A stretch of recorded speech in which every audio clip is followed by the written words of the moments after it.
नमस्कार, आप देख रहे हैं वीके न्यूज़। मैं हूं सुनील राउत और वीके न्यूज़ की चुनावी यात्रा महाराष्ट्र के मुंबई शहर में पहुंच चुकी है। और मुंबई शहर में इस वक्त हम मौजूद हैं सेना भवन में, वो भवन जहां से महाराष्ट्र की राजनीति तय होती है, महाराष्ट्र में जिनका दबदबा है। और इस वक्त हमारे साथ सेना भवन में मौजूद है प्रियंका चतुर्वेदी। इनको किसी परिचय की ज़रूरत नहीं है, टीवी पर रोज़ शाम इनको आप देखते होंगे। बस बदला ये है कि पहले इनको आप कांग्रेस के प्रवक्ता के तौर पर देखते थे, लेकिन इस सेना भवन में मौजूद है और शिवसेना की नेता है। प्रियंका जी, बहुत बहुत स्वागत है आपका। धन्यवाद। और मैं शिवसेना की ही नेता हूँ। जी जी, पहला सवाल आपसे यही करूंगा मैं कि लगभग 10 साल आपने कांग्रेस में बिताए और अब शिवसेना में आई है। बहुत कम वक्त हुआ है शिवसेना में आपको, 10 साल बनाम ये कम वक्त, क्या आप कहेंगी शिवसेना बढ़िया है या कांग्रेस? कम वक्त कैसे कह सकते हैं, ये तो मेरी शुरुआत है और आने वाले 10 साल क्या, 20 साल क्या, 30 साल, जितनी ज़िंदगी रहेगी उतना शिवसेना के साथ साथ रहेगा। रही बात क्या अंतर है, मैं मानती हूँ कि जिस तरीके से एक समानता देखते हैं हम इस पार्टी में, एक परिवार की तरह एक हिस्सा मुझे माना गया है। जिस तरीके से हर शिव सैनिक भाई बहन ने मुझे एकदम खुल के अपनाया है, मैं मानती हूँ यही सबसे ज़्यादा खूबी शिवसेना की है और खूबसूरती भी है। दूसरी चीज़ जो मुझे लगती है कि महाराष्ट्र में रहकर, शिवसेना के साथ रहकर, तो एक जो जिम्मेदारी भी आती है उसको मैं भली भांति समझती हूँ। और यही सोचकर, यही समझकर जो आने वाली हमारी पार्टी का चुनाव है, आने वाले समय में शिवसेना का जो रंग रूप है, वो भी जिम्मेदारी से निभाऊंगी। जी बिल्कुल। उद्धव जी ने, जब आपने शिवसेना में आई थी, मुझे याद है वो पहली प्रेस कॉन्फ्रेंस, तो उद्धव जी ने आपको कहा था कि एक बहन हमारे पार्टी में आई है और आपको एक बड़ी जिम्मेदारी दी गई, पार्टी का उपनेता बनाया गया है। एक सवाल ये कि आपको कांग्रेस छोड़ी आपने, तो कांग्रेस में बहुत आपने वक्त दिया, शुरू से 2010 से आप जुड़ी और खूब जमकर काम किया कांग्रेस के लिए। क्या वजह रही कि आपको वो छोड़नी पड़ी पार्टी? क्या मतलब वहाँ आपको जो चाहिए था वो नहीं मिला, या क्या वजह थी? देखिए, सबसे पहले मैं मानती हूँ कि ये सवाल जवाब का वक्त और कांग्रेस पार्टी के बारे में वक्त देना भी वेस्टेड टाइम है, वेस्टेड एनर्जी, वेस्टेड एफर्ट है। मैंने जो दिया, मेरी जो पार्टी के लिए मैंने काम किया, उसका जो कमिटमेंट पूरी देश ने देखा और मैं मानती हूँ मीडिया वालों ने भी देखा। और जो मेरी कमिटमेंट थी to my to the work I was doing and to what I believe in, वो देश ने देखा है। उसके बारे में मैं और वक्त ज़ाया नहीं करना चाहती हूँ। मैं बस शिवसेना को लेकर मैं बस यही कह मानती हूँ कि बहुत उम्मीद है और बहुत विश्वास है कि जो जो चीज़ें शिवसेना ने महाराष्ट्र की जनता को लेकर और उनको आगे रखकर काम किया है, जिस वजह से आज महाराष्ट्र उन राज्यों में से है जो बेस्ट परफॉर्मिंग राज्य है, तो वो मैं मानती हूँ जहाँ पे आप लोगों की बात सुनकर लोगों के मुताबिक अपने काम करते हैं। वही मेरी मंशा थी जब मैं राजनीति से जुड़ी और उसी मंशा के लिए प्लेटफॉर्म मुझे आज शिवसेना में मिला है। मैं उस पर ज़्यादा, उस पर मैं बिल्कुल। आप शिवसेना कह रहे हैं, हम शिवसेना की बात करते हैं। 60 साल के इतिहास में पहली बार ऐसा हो रहा है कि ठाकरे परिवार से कोई अपने लिए वोट मांग रहा है। अब तक वो अपने लिए वोट नहीं मांगते थे, अपनी पार्टी के लिए वोट मांगते थे, दूसरों के लिए वोट मांगते थे, अब खुद के लिए वोट मांगना पड़ रहा है। तो ऐसी क्या वजह आपको लगता है कि ठाकरे परिवार के सदस्य को सामने आना पड़ा अपने लिए वोट मांगने के लिए? सबसे पहले तो हम अभी भी शिवसेना के लिए वोट मांग रही हैं। आदित्य जी शिवसेना के कैंडिडेट के रूप में उभरे हैं और कैंडिडेट बनकर वर्ली गए हैं, तो वो भी वोट शिवसेना के लिए मांग रहे हैं। और रही बात परिवार से, पहली बार जो एक कोई नेता राजनीति में डायरेक्ट इलेक्टेड रिप्रेजेंटेटिव बन के आ रहा है, मैं मानती हूँ आदित्य जी ने जब 5 साल की उम्र थी तब से अपने हम बड़े साहब के साथ, अपने बाबा, उनके बाबा के साथ उन्होंने महाराष्ट्र की यात्राएं की हैं, जनता से मिले हैं। घर, अगर आप उनके घर में जाएंगे, मातोश्री जो एक आइकॉनिक जगह मानी जाती है महाराष्ट्र में, आप देखेंगे कि लोगों का आवागमन होता रहता है। उन्होंने ये भी राजनीति देखी है जब अटल बिहारी वाजपेयी से लेकर प्रमोद महाजन से लेकर गोपीनाथ मुंडे जी, उन्हीं के घर से कहना चाह रही है आपकी लंबा अनुभव उनके पास है, तो जो किंग मेकर है इस बार किंग बनेंगे?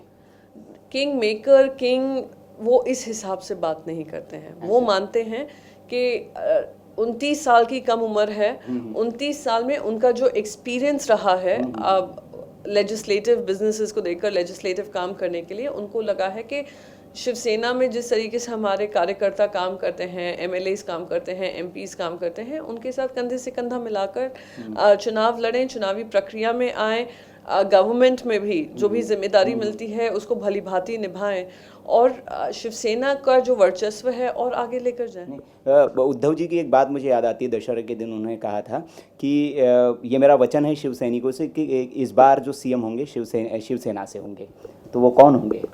वो पार्टी का नेतृत्व निर्णय करेगा। खुद आदित्य जी ने बार बार कहा है कि अभी उनकी जिम्मेदारी जो है, हर सीढ़ी एक एक कर चढ़ी जाती है, एकदम से हम ऊपर कोई snakes and ladders. Uddhav ji नहीं होंगे, वो माफ करिएगा, आदित्य जी नहीं। देखिए, मुझे बात कंप्लीट करने दीजिए, मैं इसका भी आपको जवाब दूंगी। तो उन्होंने खुद ने कहा मैं ऑलरेडी सीएम हूँ, कॉमन मैन मैं अपने आप को मानता हूँ, सीएम यानी कॉमन मैन। तो पूरा प्रक्रिया को समझने में जो भी उनको समय लगेगा वो है, पर सरकार की अगर कोई जिम्मेदारी उनके पास में आती है वो उससे कभी भी नहीं कतराएंगे। उन्होंने ये भी स्पष्ट किया है। रही बात शिवसेना का सीएम होगा, उद्धव ठाकरे जी साहिब जो हैं वो पार्टी के अध्यक्ष हैं और हर शिव सैनिक की महत्वाकांक्षा है, मनोकामना है कि जब भी महाराष्ट्र में सरकार बनेगी, मुख्यमंत्री का चेहरा शिवसेना का ही होगा, हमारे पक्ष से ही होगा। उसी के लिए हमारा मनोबल भी है। गठबंधन है आपका, तो बीजेपी तो कह रही कि फडणवीस जी ने बहुत अच्छा काम किया, उनको एज ए सीएम प्रोजेक्ट कर रहे हैं। मेरे को सेंटेंस आप कंप्लीट नहीं करने देते हैं, उससे पहले आप खुद उत्सुक हो जाते हैं। शायद जवाब भी आप ही दे दीजिए, सवाल ही ना पूछिए मुझसे। नहीं, ठीक है, अलायंस है और हर अलायंस में होता है। अगर आज सपा और बसपा का अलायंस होता है, क्या सपा, उनका तो खैर मौका परस्त अलायंस था, क्योंकि शिवसेना और बीजेपी का जो अलायंस रहा है कोर आइडियोलॉजी को लेकर रहा है। 30 साल से जो अलायंस रहा है, सत्ता के बाहर भी जब भारतीय जनता पार्टी रही है हमने उनका साथ दिया है, सत्ता में रहकर भी हमने साथ दिया है। और वो खुद उद्धव जी ने भी बताया है कि हमने कभी भी इस 5 साल में कोई ऐसी काम नहीं किया होगा जहाँ पे सरकार को कोई चैलेंज है चलने में। रही बात अलायंस में, जो सिंगल लार्जेस्ट पार्टी बनती है, उभर कर आती है, जिम्मेदारी भी उनकी होती है। जी, मैं कह रहा हूँ कि जो बड़े भाई छोटे भाई वाली आप बात कर रहे हैं, एक वक्त में शिवसेना बड़े भाई के तौर पर थी महाराष्ट्र में, लेकिन अब वो छोटे भाई की भूमिका में आ गई। अगर बीजेपी का हम माइंड गेम देखें तो इस बार 150 पे खुद लड़ रही है और 14 जो सीटें उनके अलायंस को जो मिली है उस पर भी उन्होंने चालाकी से अपने उम्मीदवार, पार्टी का सिंबल वो रहेगा, उम्मीदवार बीजेपी के रहेंगे। तो आपको नहीं लगता कि ये एक तरह से स्ट्रैटेजी जो है? आई थिंक आपने गलत पढ़ा है। उम्मीदवार दूसरी पार्टी के रहेंगे, वो सिंबल पे बीजेपी के लड़ेंगे, पर पार्टी के वो उम्मीदवार वही रहेंगे जो उस पार्टी के आते हैं। रही बात ऊपर नीचे, कम सीट ज़्यादा सीट, ये मैं फिर से दोहराऊंगी, ये आप लोगों के मन में है, इस अलायंस के मन में नहीं है कौन बड़ा कौन छोटा, किसकी ज़्यादा सीट किसकी कम सीट। और वो खुद उद्धव जी ने कहा है कि आज सरकार की जिम्मेदारी, और भारतीय जनता पार्टी ने उनको बताया था क्या उनकी तकलीफ है, और एक भरोसेमंद नेतृत्व होने के कारण, भरोसेमंद पार्टी होने के कारण, लंबा इतिहास होने के कारण हमने वो समझा है। एक समय ये भी था जब भारतीय जनता पार्टी 2 सीट के साथ थी, और हर प्रजातंत्र में उतार चढ़ाव आते रहते हैं। मैं अपनी तरफ से कह सकती हूँ, शिवसेना की तरफ से कह सकती हूँ, ये बार बार ये आंकड़ों का खेल नहीं होता है कि ओ इसको कम सीट मिली, इनको ज़्यादा। हमारी जो कोर आइडियोलॉजी है, कोर पार्टनरशिप है, लॉन्ग टर्म पार्टनरशिप है, पारिवारिक जैसे संबंध हैं, वो अटूट रिश्ते हैं, वो टूटने वाले नहीं। नहीं, बिल्कुल आपने कहा अटूट रिश्ते टूटने वाले हैं नहीं हैं। लेकिन इस चुनाव के दौरान हम देखें, आपके साथ भी अभी इंसिडेंट हुआ, आरे के जंगल्स को लेकर बड़ा विवाद चल रहा है यहाँ पर, और उसमें आपने अभी इसी हफ्ते में, पिछले हफ्ते में आपको हिरासत में भी लिया गया था, आपने प्रोटेस्ट किया। शिवसेना इसके खिलाफ है, और जबकि सरकार आप ही के सहयोगी की है, गठबंधन की है। तो ये थोड़ा सा मतलब कॉन्फ्लिक्ट समझ में नहीं आ रहा। आपको नहीं लगता चुनाव में जनता के मन में इसमें भ्रम जाएगा कि बीजेपी के साथ है या आप बीजेपी के खिलाफ है? जनता में कोई भ्रम नहीं है, जनता बहुत जागरूक है। भ्रम मीडिया का जो है मैं ख़त्म कर दूं यहाँ पर। सबसे पहले हम अलायंस हैं, 2 अलग अलग राजनीतिक पक्ष जो कॉमन एजेंडा के माध्यम से लड़ रहे हैं, वो कॉमन एजेंडा को लेकर हम चल रहे हैं, पर अलग अलग 2 पक्ष हैं। अगर हमें हाँ भरनी थी तो हम मर्जर ही कर लें फिर पार्टी का। अपने अस्तित्व जो है, अपने मुद्दे जो हैं, उसको हम भूलेंगे नहीं। हमने शुरुआत से, हम इस सरकार में जब से थे, हमने इसका मुद्दा उठाया है, उस मुद्दे को लेकर हम बहुत गंभीर हैं। वो नाना रिफाइनरी प्रोजेक्ट रहा हो, जहाँ पे हमने भारतीय जनता पार्टी के साथ अलायंस में रहकर भी अपनी जिम्मेदारी एज अ पॉलिटिकल पार्टी और जनता की आवाज़ बनकर हमने उठाई। भारतीय जनता पार्टी ने उस मुद्दे को समझा और उस पर निर्णय लिया। वही हमारी उम्मीद है कि आरए को लेकर हम अपनी आवाज़ उठाएंगे और जहाँ जहाँ हमारे खुद का ही पक्ष, सत्ता पक्ष गलत जा रहा होगा, उसको सही रास्ते पे लाएंगे। मैं तो कहती हूँ इसमें मीडिया को साथ हाथ आगे बढ़ाकर हमारा समर्थन देना चाहिए, मुंबई की आवाज़ को उजागर करना चाहिए, ना कि बार बार ये सवाल उठाकर। पर आप तो, यही तो डेमोक्रेसी की खूबसूरती है। आज हमारे देशवासियों को आर्ग्यूमेंटेटिव इंडियन क्यों कहा जाता है? क्योंकि यही प्रजातंत्र की खूबसूरती है। कहीं अगर गलत जा रहे होते हैं, काफ़ी बार पार्टी के ही लोग पार्टी को बताते हैं कि ये सही रास्ता नहीं है। और एक जिम्मेदारी वाले राजनीतिक पक्ष होने के नाते, जिसका मुंबई से सदियों का रिश्ता है, हम अपनी जिम्मेदारी भलीभांति निभा रहे हैं। वो जनता समझ रही है, शायद मीडिया को समझने में थोड़ी दिक्कत हो रही है। नहीं, मीडिया भी साथ है आपके। आरए के जंगलों को लेकर मीडिया का कैंपेन भी आपने देखा होगा कि वो सरकार के खिलाफ ही है और मीडिया भी चाहती है कि वो उसकी कटाई ना हो। अब प्रियंका जी, एक सवाल आपसे ये है कि आपने कहा कि सब कुछ ठीक है और मतलब विपक्ष का भी काम आप ही कर रहे हैं, पक्ष में भी आप ही है, तो विपक्ष का कोई काम आपने छोड़ा नहीं है। बहुत हालत पतली कर दी है महाराष्ट्र में एनसीपी और कांग्रेस की, कई नेताओं को आपने अपने में मिला लिया है उन पार्टियों के। कैसे देख रहे हैं इस चुनाव में? चुनाव का वक्त है और आपके पुराने जो कप्तान थे अब तो बदल गए हैं, वो अभी देश में ही नहीं है। हालत पतली हमने नहीं की, हालत पतली उन लोगों ने खुद ने अपने आप की। और जो कर्म होते हैं वो भुगतने पड़ते ही हैं। तो जब आप ऐसी राजनीति करते हैं जो जनता के खिलाफ होगी, आप ऐसी राजनीति करते हैं जहां आप अपनी आंखों में पट्टी बांध लेंगे। अगर आपका अलायंस पार्टनर भ्रष्टाचार कर रहा होगा और आप अपने खुद की आंखों में पट्टी बांध लोगे, क्योंकि सत्ता ज़्यादा प्यारी है, भ्रष्टाचार प्यारा भले ही हो ना हो, या मुद्दा प्यारा हो या ना हो, सत्ता में होना ज़रूरी है, वो जनता परख लेती है। तो जिस तरीके से इन्होंने खुद ने अपनी हालत पतली की है, उसके जिम्मेदार वो हैं। हम लोगों ने जनता की आवाज़ बनी रखे। जब जनता ने हमें नकारा, हम ऑपोजिशन में बैठे रहे। जब जनता ने भरोसा जताया, उनका जिम्मेदारी हमारी भी बनती है कि सत्ता में आकर उनकी जिम्मेदारी हम भलीभांति निभाएं। रही बात कौन कहाँ पे है, वो उनकी पार्टी का प्रॉब्लम है, हमारा प्रॉब्लम नहीं है जी। दूसरा सवाल एक प्रियंका जी, ये कि कांग्रेस की हालत आपने कहा कि वो उनकी वजह से पतली कर्म हुए। राफेल पर बहुत विवाद छेड़ा था राहुल गांधी ने, और कहा यह भी गया कि फिर ये बना कि राहुल गांधी फेल हो गए उसी की वजह से। फिर राफेल एक बार चर्चा में है, वो पूजा वगैरह की गई है वहाँ पर, तो उसको लेकर कांग्रेस फिर से विवाद खड़ा कर रही है। इस पर एक कॉमेंट आपका। मुझे तो इतना दुर्भाग्यपूर्ण लगता है कि आज आप देशवासियों का ना मूड समझते हैं, ना परखते हैं, ना उनके लिए सोच आपकी है। ये कोई रिलीजन से वास्ता नहीं रखा था। जब हमारे देश के रक्षा मंत्री वहाँ पर जाकर पूजा कर रहे थे, दशहरा वाला दिन था, शस्त्र पूजा हर घर में होती है। इंडियन एयरफोर्स करती है, इंडियन आर्मी करती है, इंडियन नेवी करती है। इसमें रिलीजन का कोई वास्ता नहीं है, इसमें धर्म का कोई वास्ता नहीं है। इसमें एक परंपरा है जो सदियों से हमारे देश में चली आ रही है। अगर आप अपनी परंपरा से ही परे हो जाएं, तो आप समझ लीजिए आपका अंत भी बहुत सामने है। क्योंकि आज देशवासी जो है, आप चाहते हैं वो धर्म की राजनीति करे, वो परंपरा की राजनीति कर रहा है। और अगर आप उसी से पीछे हट जाएं, अपनी जिम्मेदारी से भटक लें, आप 370 धारा हटाने के बाद आप लंदन में पाए जाएं, उनसे एक बार एक तरफ कांग्रेस पार्टी कहती है हमने आज़ादी की लड़ाई लड़ी, अंग्रेज़ों को भगाया।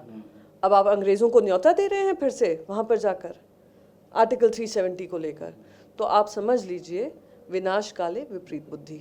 मतलब कांग्रेस का आप कहती है कि पतन हुआ है, क्योंकि शुरू में हम देखें कि नेहरू जी ने भी जब हमारा शिव जो पहली बोट आई थी जो तो उसमें उन्होंने भी पूजा करके उसको वो किया था, लेकिन उसके बाद कांग्रेस धीरे धीरे बदलती गई। क्या ये वजह लग रही है आपको पतन की? पंडित जवाहरलाल नेहरू हों, श्रीमती इंदिरा गांधी हों, श्री राजीव गांधी हों, इनका इतिहास रहा है। देश के रक्षा मंत्री जब AK एंटनी जी थे, उन्होंने शस्त्र पूजा की होगी, भले अपने धर्म के अनुसार की होगी, पर ये जो परंपरा है, कोई देशवासी नहीं पूछ रहा परंपरा कौन सी की या अपने धर्म की या किस कौन से धर्म की, आपने उस परंपरा को सम्मानता दी, सम्मान दिया, और परंपरा के ऊपर और कुछ नहीं मैं मानती हूँ बहस होनी चाहिए, क्योंकि वो एक इमोशनल मुद्दा है। पर अगर आप इतना परे हो जाएं परंपरा से, देशवासियों से, तो इस तरीके की हरकतें लाजमी है। प्रियंका जी, अब चुनाव पे लौटते हैं। एक सवाल आपसे कि कितनी सीट आप दे रही है, आपका एग्जिट पोल क्या कह रहा है, कितनी बीजेपी शिवसेना गठबंधन कितनी सीट ला रही है? मैं तो बस कहूँगी, मैं आंकड़ों में कभी विश्वास नहीं रखती हूँ, इन द सेंस कि प्रिडिक्शन करूँ। मैं कोई भविष्यवाणी करने वाली हूँ नहीं, मैं भी राजनीति में हूँ, आप लोग मीडिया में हैं, आप जानते हैं, परखते हैं। पर जो नतीजे आएंगे चौंकाने वाले होंगे। अगर आपको लगता है कि जो सेंटर में हुआ वो चौंकाने वाले थे, तो अभी जो स्टेट इलेक्शंस में आएंगे वो और भी चौंकाएंगे, क्योंकि मैं मानती हूँ कि महाराष्ट्र की जनता का मिजाज और मूड बिल्कुल सरकार के साथ है। सरकार के साथ है, और सीएम शिवसेना के होंगे। हम सारे शिव सैनिक उसी मनोकामना से काम कर रहे हैं, और मनोबल हम सभी का इसी को लेकर। हमारी शुभकामनाएं आपके साथ है। अब निजी एक सवाल पे आता हूँ मैं आपके कि प्रियंका चतुर्वेदी शिवसेना में आने वाले वक्त में अपने आप को कहाँ दिखती? क्या आपको, जो हम टीवी डिबेट्स में जो दर्शक सुनते थे, आने वाले वक्त में लोकसभा तो आप गई नहीं, राज्यसभा में आपको सुन पाएंगे वो? मैं पार्टी सबसे पहले तो मैं बता दूं, शिवसेना में आप कहाँ से देखेंगे, मैं अभी भी पार्टी की प्रवक्ता होने के नाते मैं टीवी पे ज़रूर जाती हूँ, पर बहस उनमें जाती हूँ जहाँ शिवसेना के जुड़े हुए मुद्दे हों। मैं किसी की हाँ में हाँ बोलने नहीं जाती, या किसी के से तकरार करने नहीं जाती हूँ। और मैं मानती हूँ कि सबका एक शेल्फ लाइफ होता है, फिर आगे उनको भी उनकी जिम्मेदारी होती है कि आगे की जिम्मेदारी जो देश आपसे उम्मीद करता है आप वो लें। मैं पार्टी की कार्यकर्ता बनकर आई हूँ, पार्टी की लीडरशिप को जो मेरे लिए डिसाइड करेगी, चुनाव लड़ना है नहीं लड़ना है, कार्यकर्ता के रूप में देखना है, वो मैं पूरा, जब मैं पार्टी से जुड़ी भी थी, पूरी जिम्मेदारी मैंने पार्टी के नेतृत्व को दी हुई है। अब अंतिम सवाल आपसे प्रियंका जी कि 10 साल तक आप एक पार्टी का पक्ष रखती थी, अभी एकदम उसकी विचारधारा जो पार्टी में आप आई है एकदम अपोजिट है, तो कितना मुश्किल होता है आपके लिए उस तरह की बात? क्योंकि पहले आप राफेल का विरोध करती थी, अब पक्ष में बोलना पड़ता है। तो एक्चुअली राफेल का मुद्दा को लेकर भी शिवसेना ने आवाज़ उठाई थी, शायद आपने पढ़ा नहीं होगा। अर्थव्यवस्था को भी लेकर हमने बात की है, हमने नोटबंदी को भी लेकर बात की, हमने किसानों की भी बात की। देखिए, कुछ मुद्दे होते हैं जो देश को आगे बढ़ाने के होते हैं, और शिवसेना हमेशा उन मुद्दों को प्रखर तरीके से रखती आई है।